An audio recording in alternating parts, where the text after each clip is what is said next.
مصطفى أبي القاسم محمد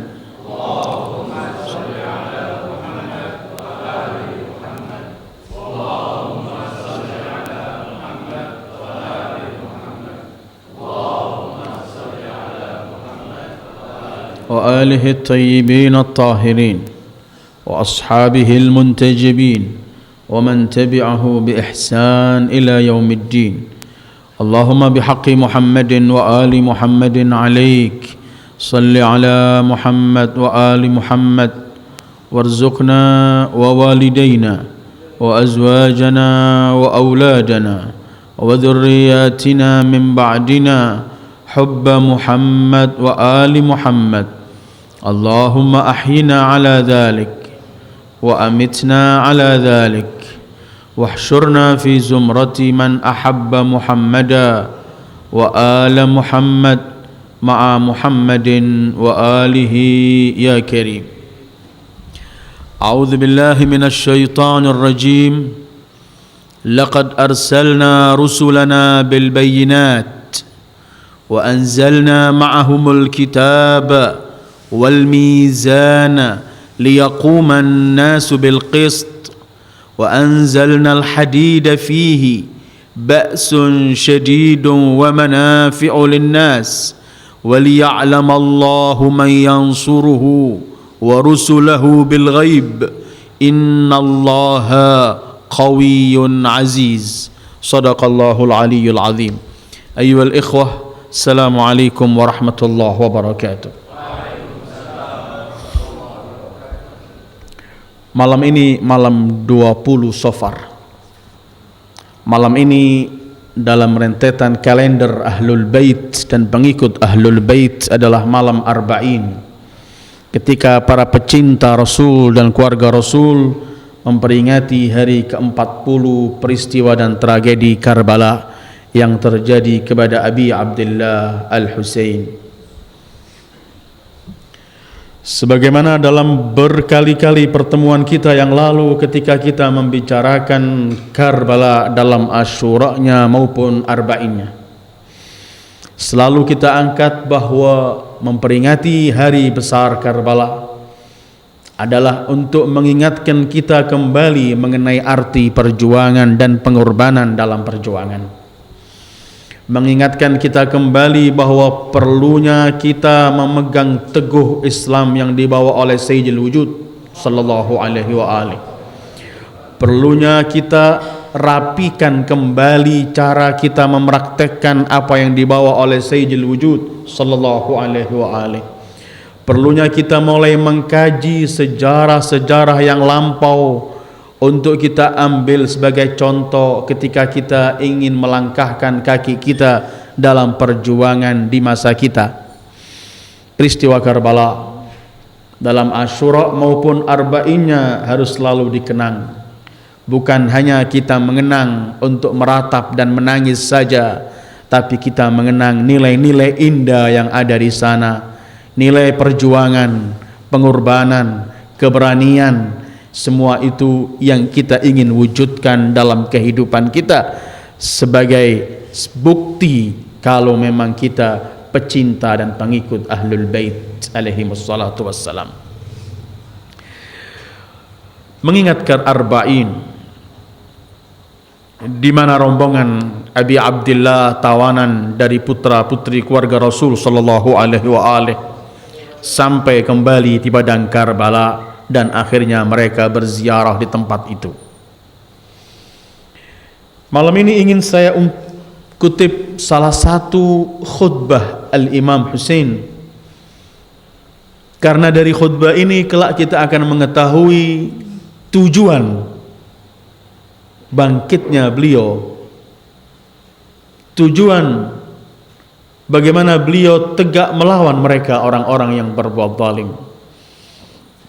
Pasti dalam ungkapan demi ungkapan yang beliau ungkapkan dan ceramah khutbah beliau, di sana sering beliau menggambarkan tujuan dari revolusi ini.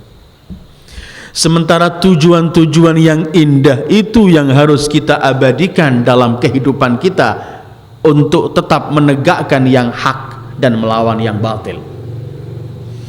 Apabila kita tahu tujuannya, pasti kita akan bergerak sesuai dengan tujuan yang karena untuk mencapai tujuan itu beliau rela dan beliau siapkan untuk kurban diri beliau, putra putri beliau, keponakan, keluarga dan sahabat-sahabat setia beliau. Apabila kita tahu tujuan kebangkitan Abi Abdillah, baru kelak ketika kita mengatakan ya laitana kunna ma'akum fanafuza fawzan azima, aduhai kalau saat itu kami bersamamu wahai Abi Abdillah, pasti saat itu kami akan memperoleh keberuntungan yang besar. Sementara untuk memperoleh keberuntungan di bawah khat Abi Abdillah, di bawah perjuangan Abi Abdillah Al-Imam Husain, selalu bisa kita praktekkan apabila kita tahu tujuan beliau. Dalam beberapa waktu yang lalu kita kutip juga surat beliau ketika beliau mulai menggambarkan tujuan beliau. Ketika beberapa waktu yang lalu kita bahas masalah al-islah, innama kharajtu li talabil islah fi ummati jaddi. Tetapi malam ini akan saya bacakan kutipan dari ceramah beliau, dan dari ceramah itu kemudian kita akan mengetahui inilah salah satu tujuan kebangkitan atau revolusi yang dilakukan oleh Abi Abdillah Al-Imam Husain di padang Karbala. Beliau menyampaikan dalam ceramah beliau, Allahumma innaka ta'lamu annahu lam yakun ma kana minna tanafusan fi sultan wala iltimasan min fudulil hitam walakin linuriyal ma'alima min dinik wa nudhiral islaha fi biladik wa ya'manal mazlumuna min ibadik wa yu'malu bi faraidika wa sunanik. Ya Allah, kamu maha mengetahui bahwa apa yang sedang kita lakukan ini bukan kami mengejar kepemimpinan dunia yang tidak berarti, bukan kami mengejar harta di balik semua ini, tetapi kami bergerak ini cuman pertama ingin kami tampakkan kembali sendi-sendi agamamu di negerimu. Kami ingin memberikan perdamaian, kebaikan di tengah-tengah hambamu dan di negerimu. Ketiga, kami ingin memberikan keamanan bagi mereka orang-orang yang tertindas agar mereka bisa hidup aman dari mereka, dari hamba-hambamu yang tertindas. Dan kami yang keempat ingin agar perintah dan laranganmu, kewajiban yang telah ku perintahkan dalam agama ini agar dipraktekkan oleh setiap kaum muslim dengan bebas. Ma'asyiral ikhwah, ada 4 poin penting yang diungkapkan setidaknya dalam ceramah Abi Abdillah, dan 4 ini yang akan kita kaji malam ini dalam rangka kita memperingati hari Arba'in Abi Abdillah Al-Imam Al-Husain. Dalam ceramah ini pertama ialah izharul ma'alimiddin wa ma'arifal Islam linnas. Tujuan beliau bangkit dalam ungkapan singkat beliau, linuriyal ma'alima min dinik, agar ketentuan-ketentuan agamamu ini timbul kembali dan dipraktekkan oleh umat manusia, di mana saat itu telah dikaburkan sendi-sendi agama, dikaburkan hal-hal yang berkaitan dengan agama, sehingga kaum muslimin sudah tidak lagi konsekuen dengan Islamnya. Islam dalam sholatnya tapi lupa Islam dalam pergaulannya, Islam dalam bertemu dengan sesamanya tapi lupa Islam ketika ketemu dengan yang selain dengannya, Islam dalam praktek ibadah individunya tapi lupa dengan Islam yang sama ketika hidup bermuamalah dengan sesama manusia. Kemudian Al-Imam Husain menyebutkan, kami bangkit ya Allah, kami perang dan ingin mengorbankan apa yang kita miliki demi mengembalikan kembali sendi-sendi Islam agar dipraktekkan oleh umat Islam. Sebenarnya kita akan berhenti sejenak dengan ini.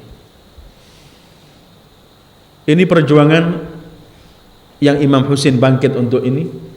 Ini perjuangan gak selesai di masa itu, tetap berjalan sampai hari ini dan sampai akhir hari kiamat kelak menjelang kiamat.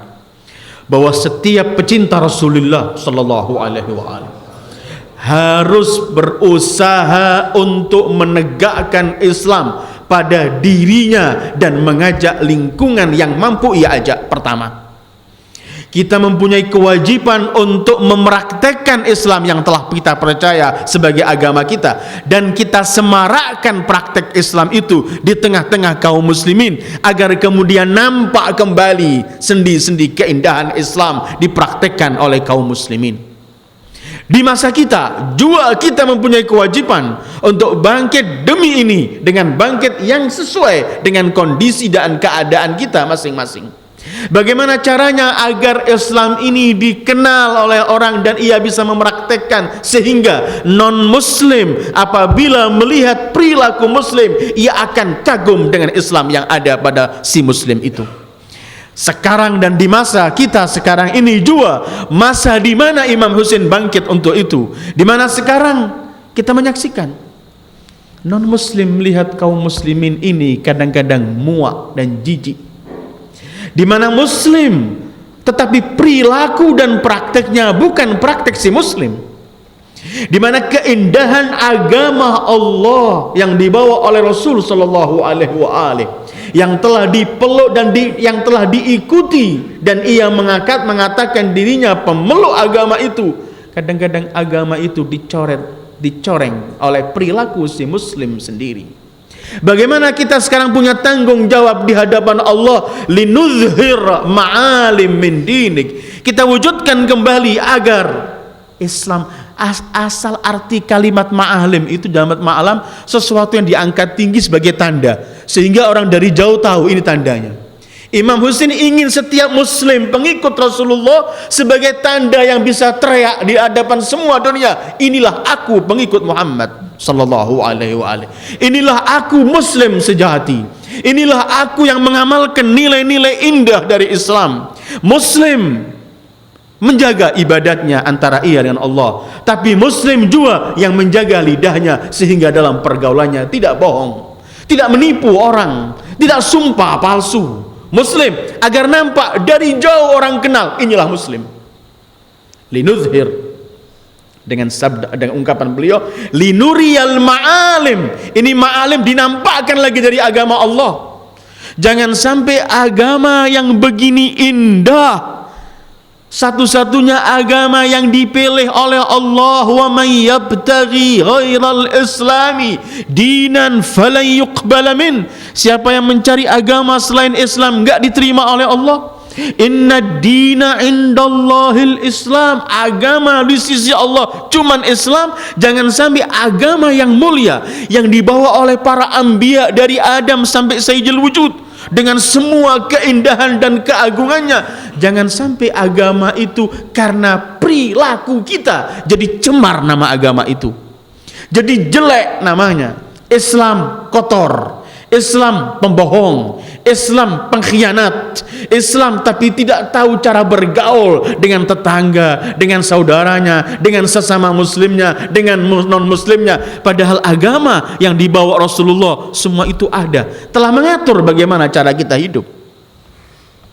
Linuriyal ma'alim min dinik, kita punya kewajiban untuk melakukan apa yang dilakukan oleh beliau. Linuriyal ma'alim min dinik, ayo kita tampakkan lagi keindahan Islam dalam praktek harian kita.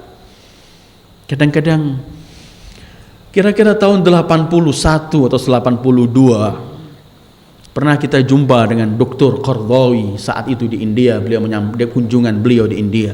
Beliau membawa satu cerita bagaimana seorang orientalis mengkaji Islam, membaca mengenai kebesaran Islam dan keagungan Islam. Setelah itu dia memeluk Islam. Setelah ia meluk Islam, ia pergi ke beberapa tempat dan negara kaum muslimin, termasuk ia pergi ke haji. Di sana melihat bagaimana muslimin kelahi sesama mereka, bagaimana kotor yang ada di tengah-tengah mereka, bagaimana sumpah palsu, bohong dan praktek-praktek yang jelek. Dia kemudian kembali merenungkan.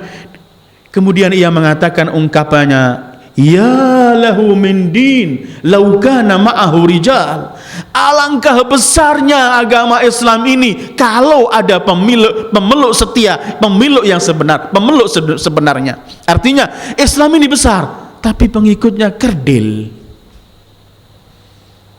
Ini kesalahan dari kita masing-masing. Karena itu kita ini sebenarnya ketika mengatakan aku muslim, nggak cukup bangga. Tapi ketika Allah menyebutkan, ungkapkan aku tergolong kaum muslimin, Allah berikan perintah terlebih dahulu bahwa lakukan perbuatan yang saleh. Dengarkan Allah berfirman, "Waman ahsanu qawlan mimman da'a ilallah wa amila salihan wa qala innani minal muslimin."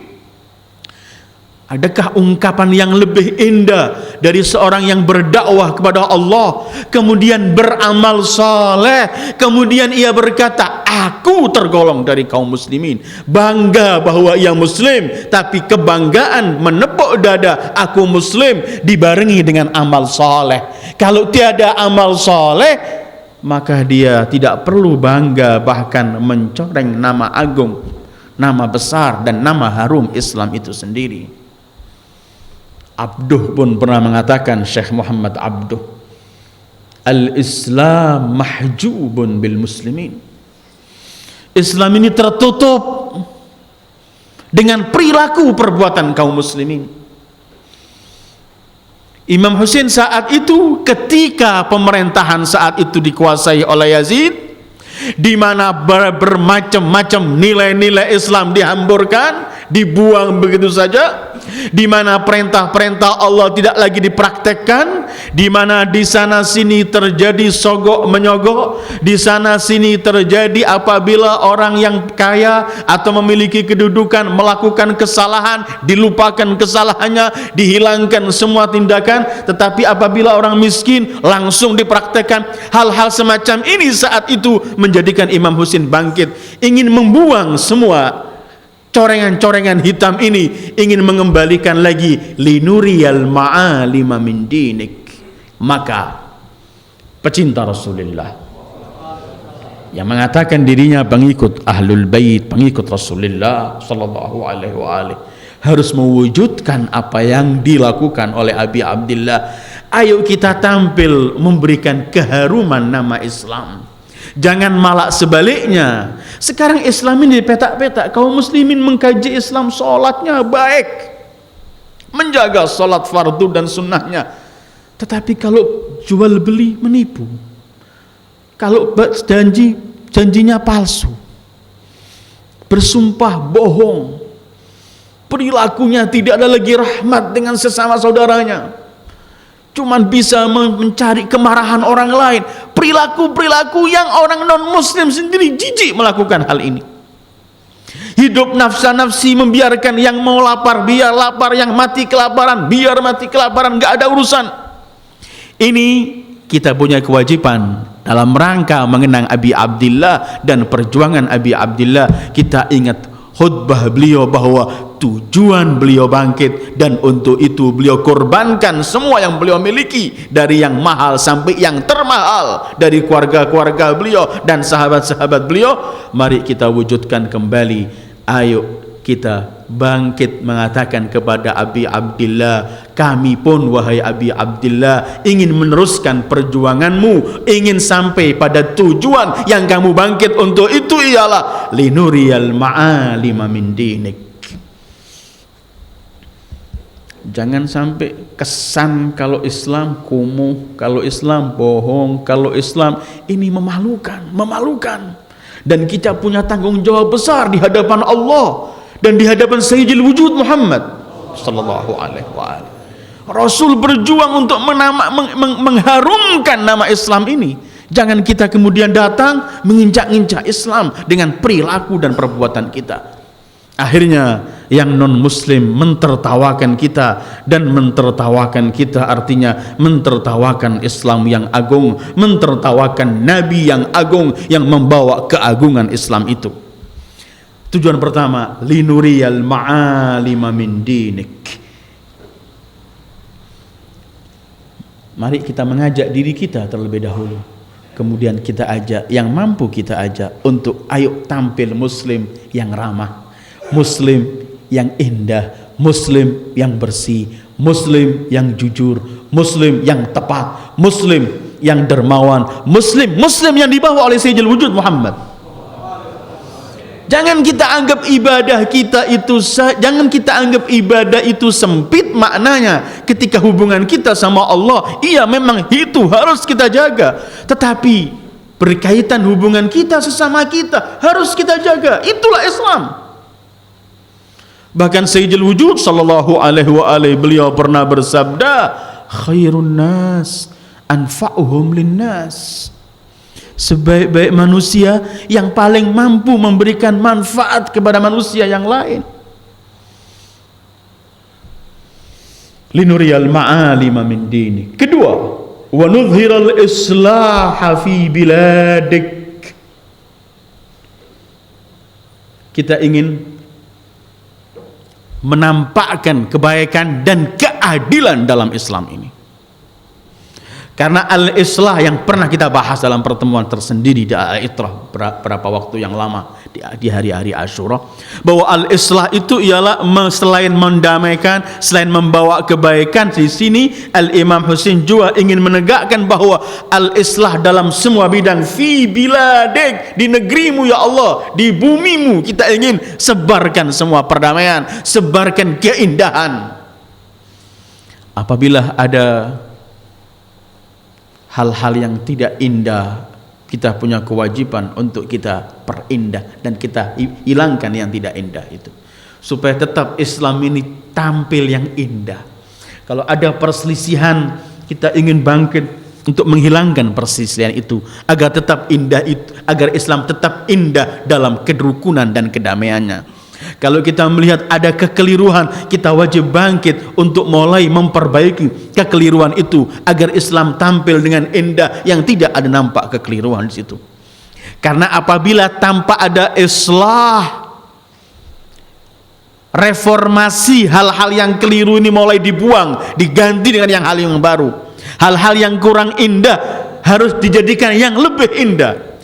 Karena Allah dari kita ini sebenarnya tidak menginginkan yang indah saja, yang lebih indah. Indah itu kan sudah bagus daripada jelek.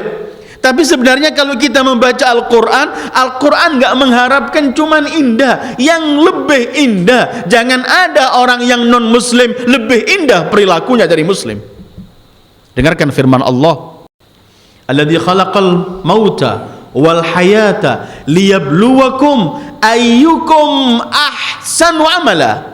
Allah minta siapa di antara kalian yang terbaik amal perbuatannya.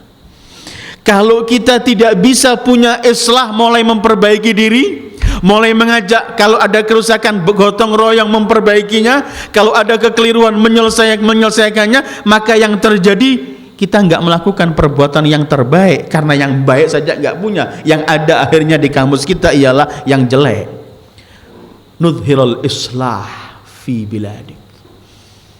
Kalau kita artikan islah, jangan juga kita menikmati perselisihan sesama kaum muslimin, sesama saudara, kerabat, saudara, tangga. Ayo kita mulai urun. Bagaimana cara bisa mempersatukan? Setelah kita usaha nggak terjadi, selesai. Allah nggak tanya di hari kiamat kenapa kamu nggak sukses, tapi Allah tanya di hari kiamat kenapa kamu nggak usaha.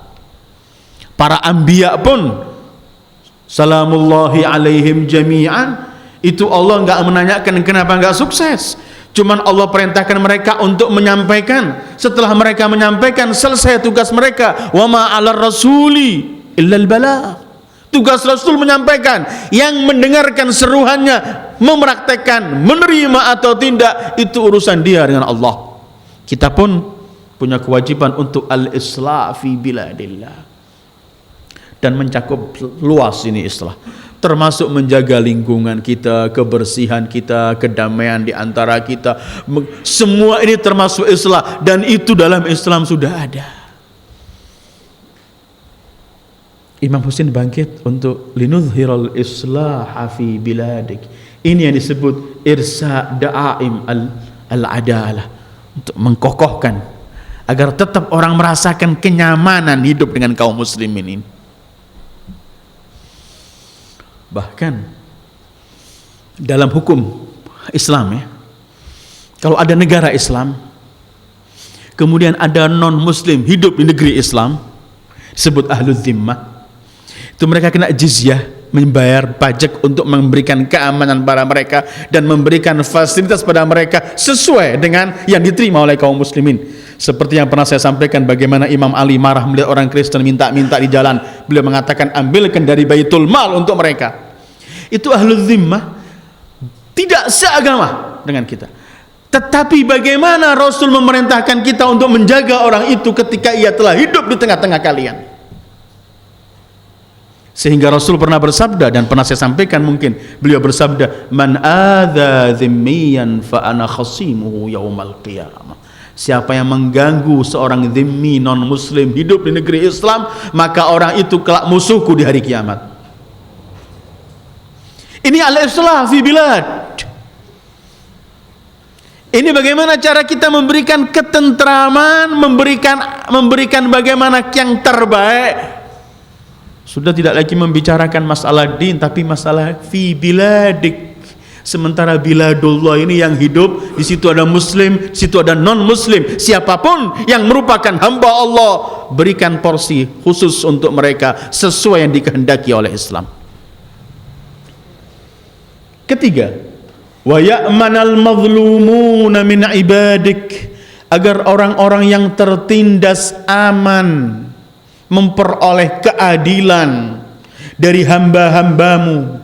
Beliau bangkit untuk memberikan agar setiap orang mazlum dari hamba Allah, siapapun ia, memperoleh keadilan Islam.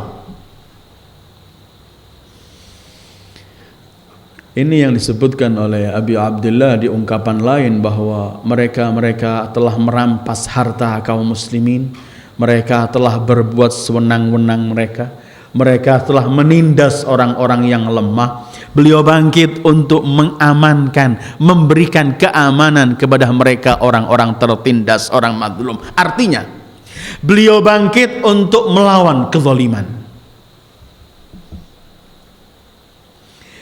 Kalau siapa yang mengatakan dirinya pecinta Abi Abdullah Al-Imam Husain, pecinta perjuangan beliau, mengikuti beliau, maka punya kewajiban dalam kehidupan ia sehari-hari untuk tidak hidup dalam kezaliman, apalagi hidup menzalimi yang lain. Sementara beliau bangkit untuk mengamankan, jangan sampai ada orang yang mazlum.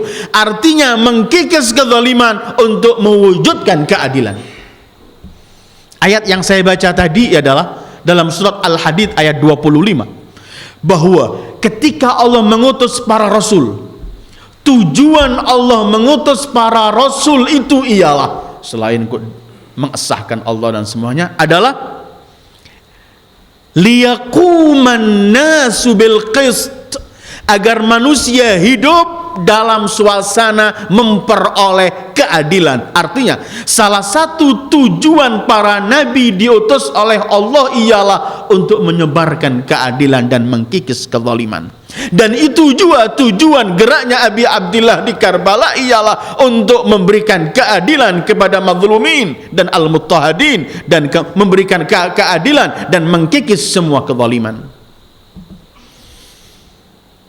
Zalim ini macam-macam.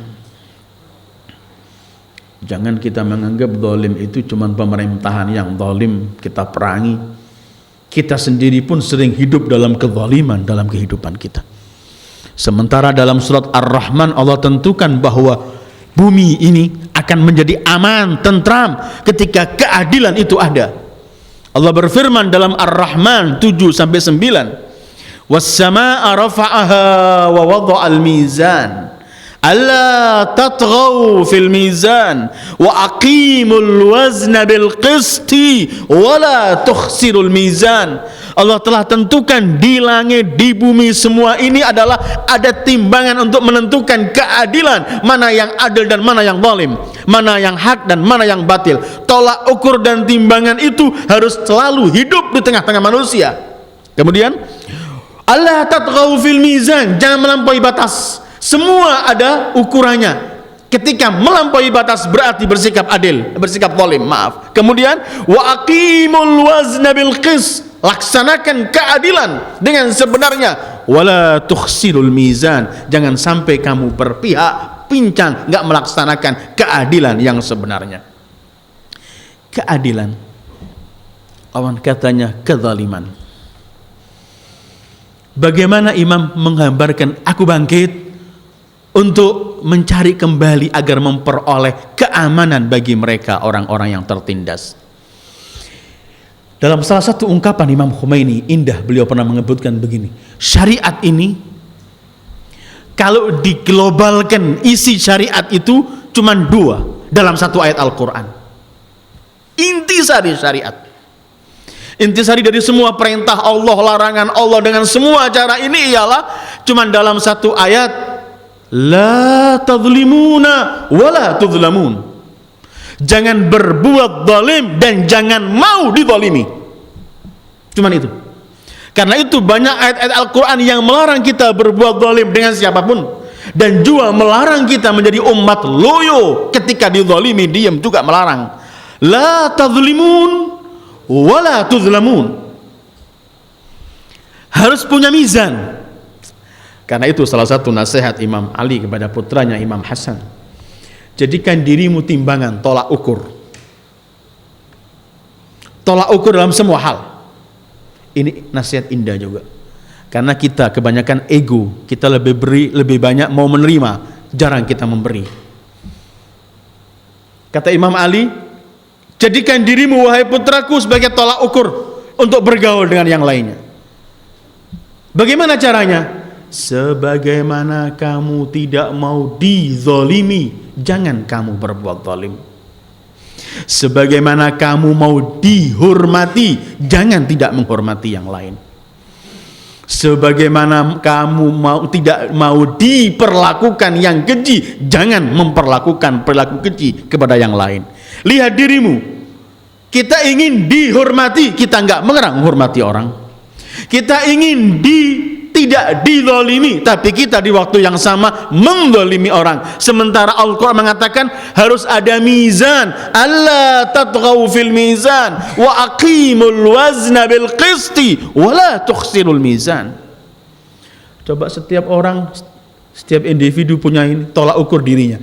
Ini yang pernah disabdakan Rasulullah sallallahu alaihi wa alihi ketika beliau menyampaikan dengan gamblang sekali, kamu lakukan untuk dirimu, untuk orang lain sesuatu yang kamu kamu jangan lakukan untuk orang lain sesuatu yang kamu nggak senang kalau orang lain melakukan itu untuk dirimu. Mizan. Imam Husain mengatakan wa ya'man, agar merasa aman. Siapa mereka? Al-mazlumun, orang-orang yang teraniaya dari min ibadik, dari hamba-hambamu. Ini pun menunjukkan perjuangan Imam Husain bukan untuk kelompok tertentu, bukan untuk mazhab tertentu, bukan untuk kabilah tertentu, bukan untuk siapapun, tetapi untuk seluruh hamba Allah. Karena beliau menyebutkan min ibadik, siapapun hamba Allah itu. Bahkan sebenarnya non muslim pun kalau ia mazlum, kita punya kewajiban untuk membelanya, siapapun dia. Kembalikan haknya.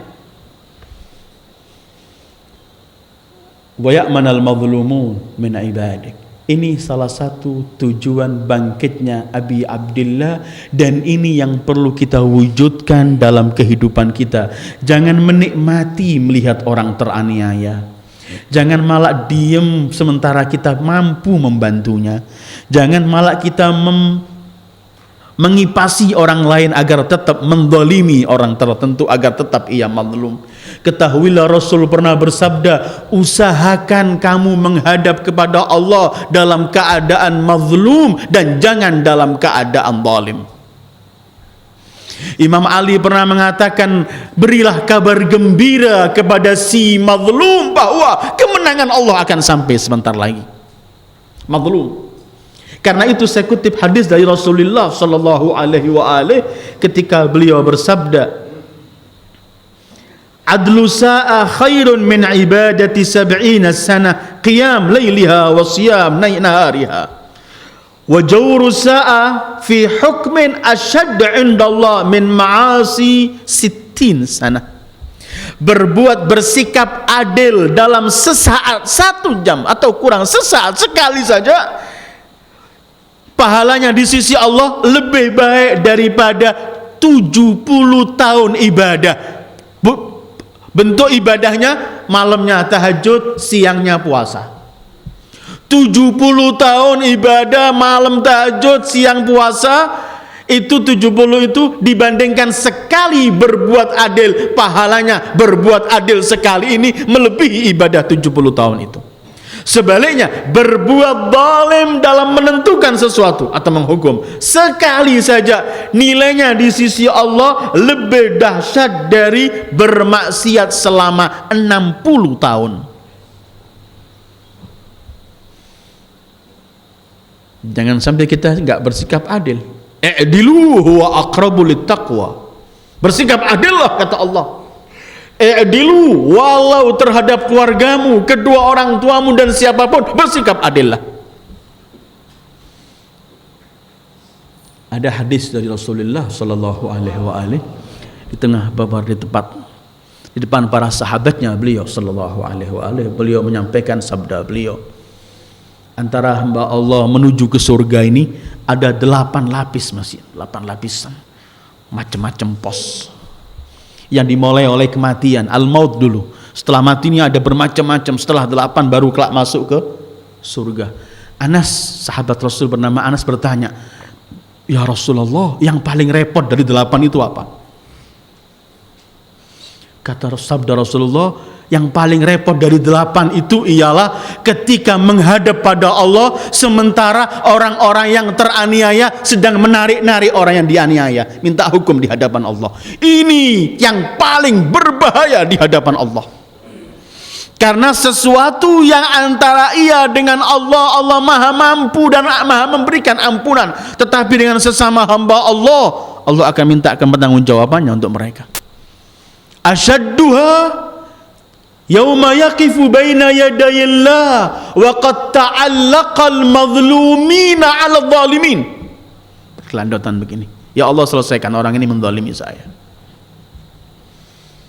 Kemudian jangan kita mengatakan, alhamdulillah saya kan bukan pemimpin, kalau saya pemimpin mungkin zalim. Bukan cuman itu, bisa kita berbuat zalim pada anak kita kalau kita orang tua, atau kepada ayah kita kalau kita seorang anak, dan sebaliknya.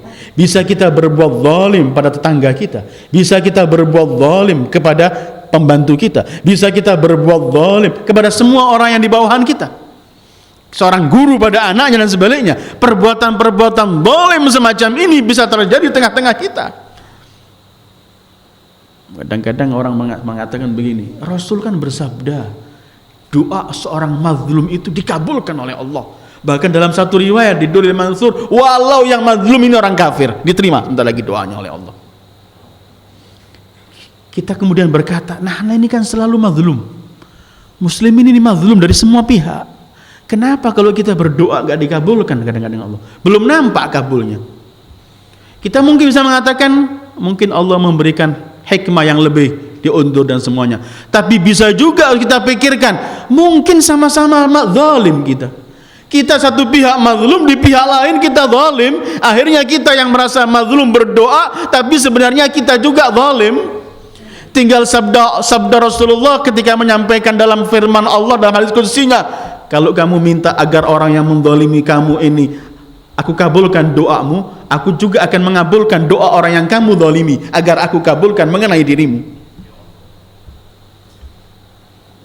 Wa ya'manal mazlumun min ibadik.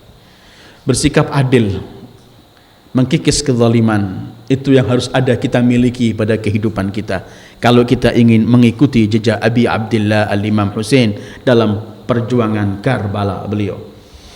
Imam Ali juga pernah mengatakan, bil adli tatadha'aful barakat. Bil adli tatadha'aful barakat. Dengan melaksanakan keadilan, berkah ini akan tumpuk menumpuk datang berkah dari Allah. Jadi kalau kita sering berkata sekarang nggak ada berkat ini, sulit.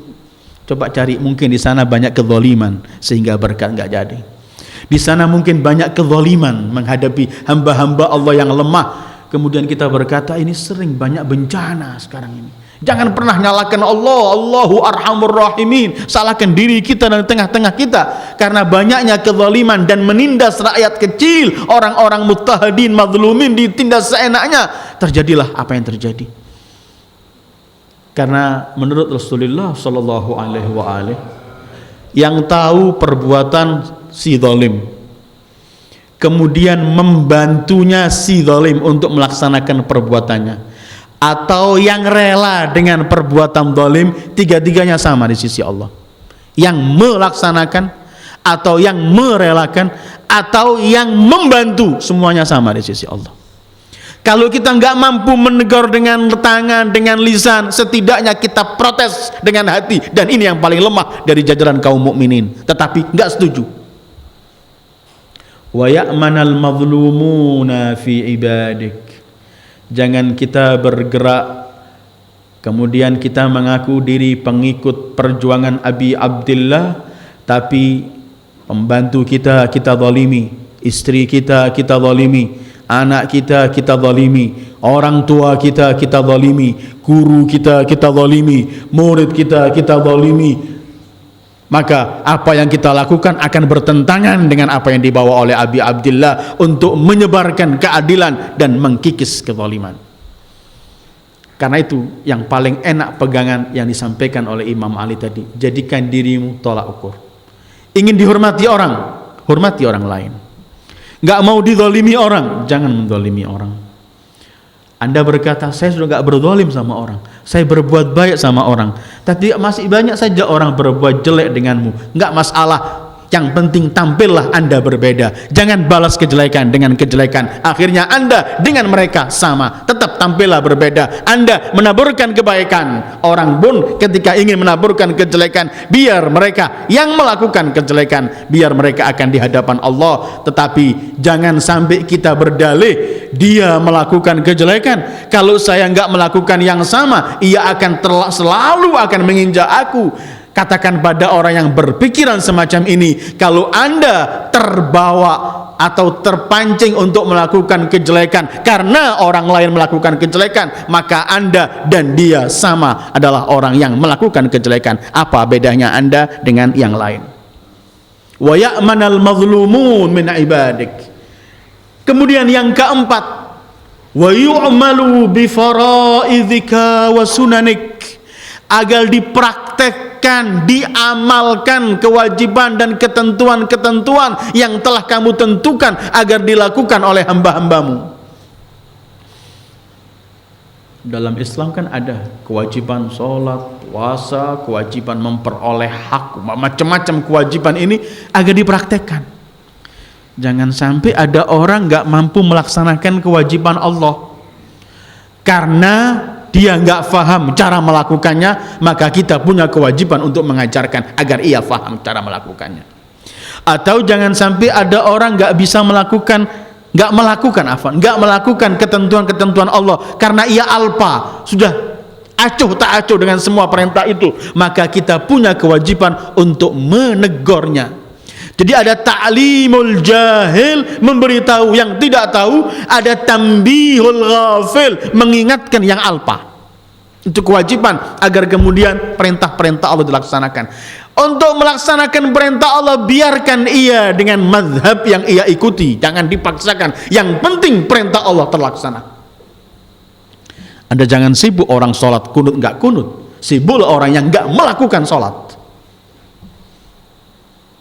Anda jangan sibuk orang sholat dengan caranya bagaimana, tapi sibuklah orang yang tidak melakukan sholat. Itu perlu kita beritahu bagaimana kewajiban sholat. Wa yu'mal bi fara'idzik wa sunanik. Ini tujuan Imam Abi Abdillah, agar kemudian setiap muslim melaksanakan perintah Allah, melaksanakan kewajiban-kewajiban yang Allah telah wajibkan. Jangan sampai malak kita kalau kita sendiri nggak melakukan ketentuan Allah. Jangan sampai pernah ada seorang muslim kadang-kadang sholat, kadang-kadang nggak sholat. Kalau itu kebetulan bersama kita, kita wajib menegur dia, menyampaikan hak. Laksanakan sholat karena perintah Allah. Jangan sampai seorang muslim bukan karena nggak tahu, karena alpa, karena semuanya meninggalkan ketentuan Allah. Terus ia teriak, kalau aku bisnis mengikuti ketentuan Islam, kapan kayanya? Cari yang haram saja repot, apalagi yang halal. Ini omongan-omongan berbahaya. Ini omongan-omongan yang orang ingin menjatuhkan atau merobohkan ketentuan-ketentuan Allah. Sementara Abi Abdillah bangkit untuk agar dipraktekkan dan diamalkan semua Allah. Apa kewajiban kita di hadapan ketentuan Allah? Melaksanakan.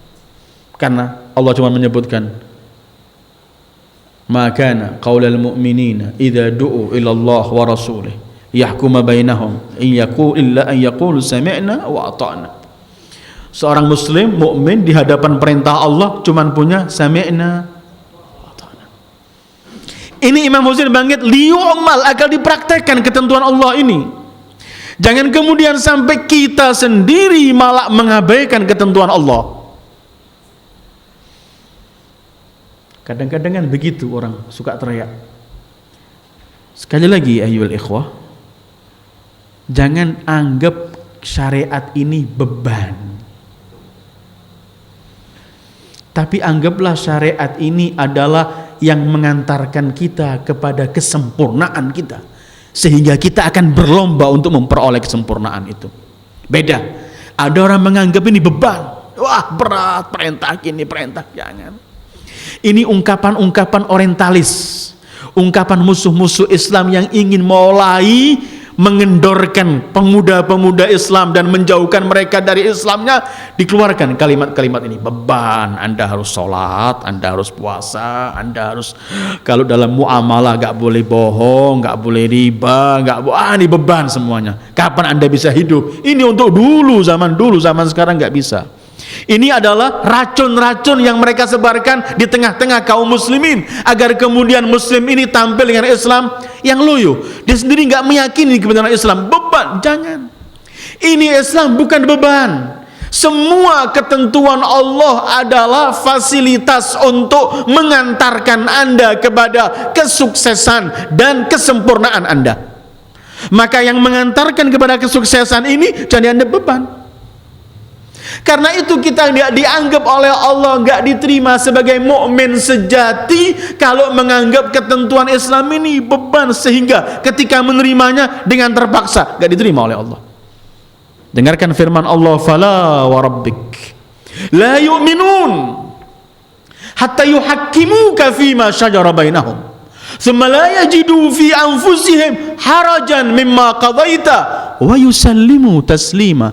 Demi Tuhanmu ya Muhammad sallallahu alaihi wasallam, mereka belum sempurna iman mereka, belum beriman sebelum mereka bertahkim kepadamu, mengembalikan urusan mereka kepadamu.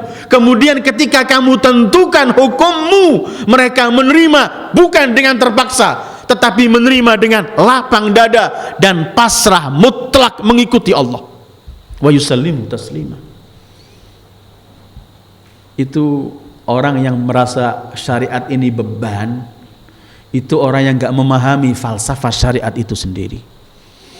Kalau orang yakin bahwa yang memberi syariat ini Allah, sifat Allah itu adalah Rahman Rahim, Arhamar Rahimin, maka selalu Allah yang Maha Rahman dan Rahim itu kalau memerintahkan sesuatu, pasti di balik perintah itu ada kebaikan. Karena Rahman dan Rahimnya, Allah menginginkan agar kita memperoleh kebaikan itu. Kalau Allah melarang sesuatu, ingat firman Allah, ingat nama Allah, bahwa Allah Arhamur Rahimin, maka Allah tidak melarang sesuatu ini kecuali di balik larangan ini ada bahaya yang Allah dengan Rahman dan Rahimnya ingin menyelamatkan kita agar kita enggak memperoleh bahaya itu. Kalau kita faham simpel syariat semacam ini, kita akan berlomba melaksanakan syariat Allah. Apalagi di balik syariat ini selain kesempurnaan akan memperoleh surga. Pasti orang akan mempraktekkan firman Allah, wasabiqu ila maghfiratin min rabbikum wa jannatin 'arduha as-samawati wal ard wa yu'mal bi faraid Aku bangkit ya Allah bukan mencari dunia dan kepemimpinan dan harta, tapi aku bangkit berperang melawan kezaliman ini ialah untuk agar terwujud kembali manusia hamba-hambamu bisa mampu melaksanakan kewajiban dan ketentuan-ketentuan dari syariatmu agar mereka bisa melakukan. Saat itu faraid Allah enggak dipraktekkan lagi. Bukankah Imam Husain mengomentari praktek mereka? Haula qad lazimu ta'atas syaitan wa taraku ta'atar rahman. Mereka ini telah meraktekkan semua mengikuti cuman hidupnya instruksi syaitan, meninggalkan taat kepada Allah. Karena ini beliau bangkit agar wa yu'mal, dipraktekkan kembali kewajiban dan ketentuan-ketentuan Allah. Karena itu kita ini wajib belajar apa yang Allah wajibkan kepada kita. Wajib kita tahu apa yang Allah senangi dari kita, apa yang Allah benci dari kita. Wajib kita memiliki agar kemudian kehidupan kita ini mampu kita isi dengan melaksanakan apa yang diperintahkan. Dan kalau kita alpa, kita keliru, kita sekali-kali kalah dengan syaitan atau hawa nafsu, Allah masih tidak menjerumuskan kita untuk memberikan sanksi spontan, tapi masih Allah buka pintu yang gak pernah tertutup, namanya pintu taubat. Silakan. Selagi taubat diterima oleh Allah. Beban apa lagi syariat ini? Gak ada beban sebenarnya. Semuanya rahmah. Syariatuhu rahmah. Nabinya Nabiur rahmah. Yang mengutus nabinya adalah arhamur rahimin. Dan Islam itu rahmah. Maka untuk melaksanakan syariat Allah jangan lagi kita melihat ke sana kemari. Ayyuhal ikhwah, inilah 4 poin penting tujuan bangkitnya Imam Abi Abdillah Al-Husain. Pertama ialah agar sendi-sendi agamamu ya Allah nampakkan kembali. Kedua, memberikan kebaikan, kedamaian di tengah-tengah di negerimu, memberikan keamanan, ketentraman bagi mereka orang-orang yang tertindas agar tidak memperoleh kezaliman, dan di waktu yang sama menyebarkan keadilan. Dan keempat ialah ingin agar syariat undang-undang Allah dipraktekkan dalam kehidupan hamba Allah.